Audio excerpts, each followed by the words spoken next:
Hola, eh, mi nombre es Raúl Ricardo Zúñiga Silva y retomando una parte que quedó inconclusa del primer encuentro internacional sobre modelos, investigación y aplicaciones en desarrollo humano 2020, realizado en la Universidad Iberoamericana Plantel Ciudad de México.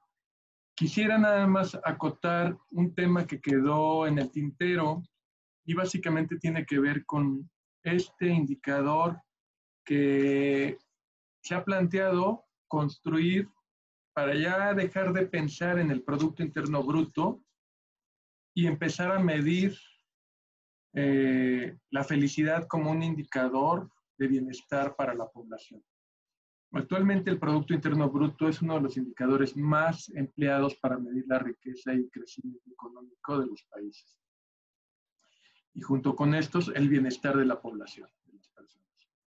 Por eso la pregunta que quedó en el tintero sería, ¿cuál o cuáles pueden ser las aportaciones del desarrollo humano al concepto de lo que hoy llamamos estado de bienestar, que va ligado al sentido de felicidad? Por eso se ha planteado que este índice de desarrollo humano que Naciones Unidas trabaja, podamos sumarle un indicador sobre felicidad para entonces ir integrando un estado de bienestar de la población y de las personas.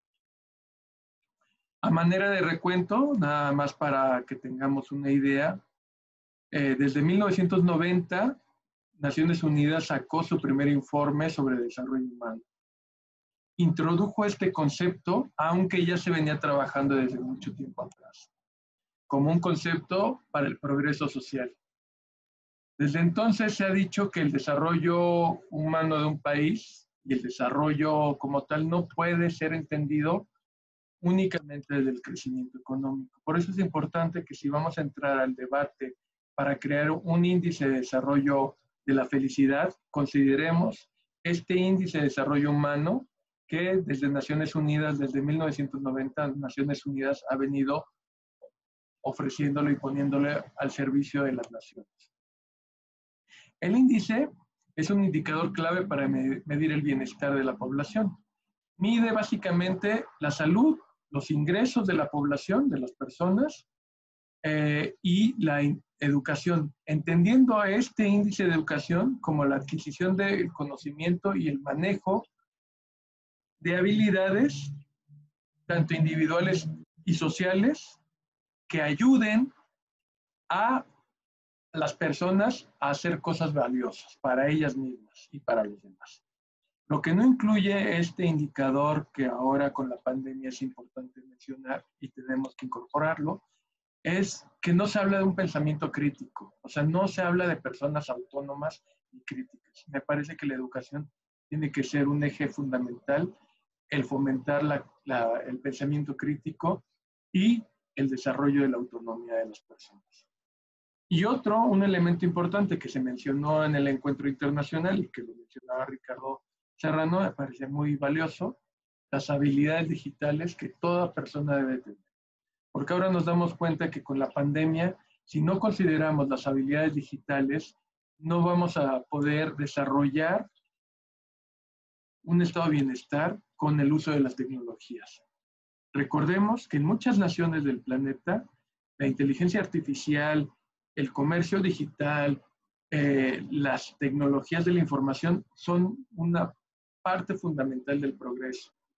Y México no se puede quedar rezagado al pensar en que vamos a subsistir de energías que ya no se usan en otras naciones y que nosotros estamos utilizando. Entonces, en esa lógica, pensemos, si estamos utilizando el carbón para utilizar nuestra energía, otras naciones están utilizando la energía solar para el uso de los transportes y la energía eléctrica no contaminante para el uso de los transportes o la energía magnética para los trenes. Y nosotros seguiremos utilizando energías del siglo antepasado para movernos. Entonces, nada más lo dejo como tarea para pensar hacia dónde como nación queremos desarrollar el progreso y las habilidades sociales y educativas que necesitamos tener, sobre todo las nuevas generaciones. Bueno, este índice de desarrollo humano Además de estos tres componentes, salud, educación e ingreso, tendríamos que incorporar el índice de felicidad. Este índice de felicidad descansa básicamente en dos premisas. Que las personas deben de tener una personalidad equilibrada y deben de contar con un proyecto de vida. O sea, un sentido, el para qué. En esa lógica, pensemos que la felicidad tiene dos elementos. Este elemento externo, que es el que me va a vincular con mi mundo, con los otros y con mi relación profesional y de vida y sentido de vida. El mundo interno, externo, y con mi mundo interno. Mi mundo interno que va a hacerme preguntar hacia dónde caminar en este planeta.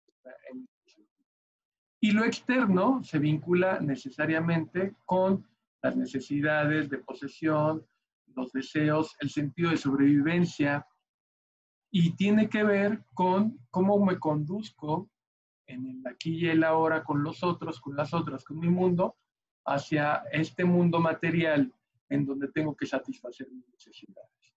Y el mundo interno tiene que ver y está orientado hacia lo espiritual.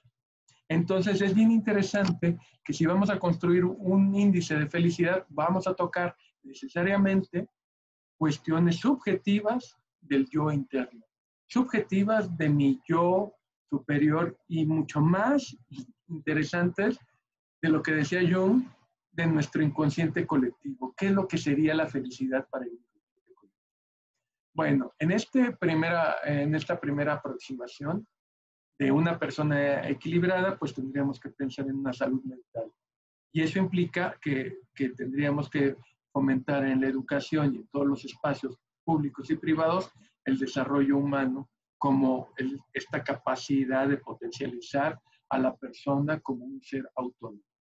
Y por otro, el contar con un proyecto de vida implica, obviamente, la salud, el trabajo, la cultura y la recreación. Con estos elementos podríamos decir que tendríamos que entrarle al debate para ir construyendo un discurso, un diálogo, una discusión sobre qué implica ampliar la conciencia en estos elementos. Tendríamos que tener una apertura hacia ellos. Entonces, bueno, yo me despido, se los dejo. La verdad fue un placer compartir con ustedes en estos espacios. Muchas gracias y hasta luego.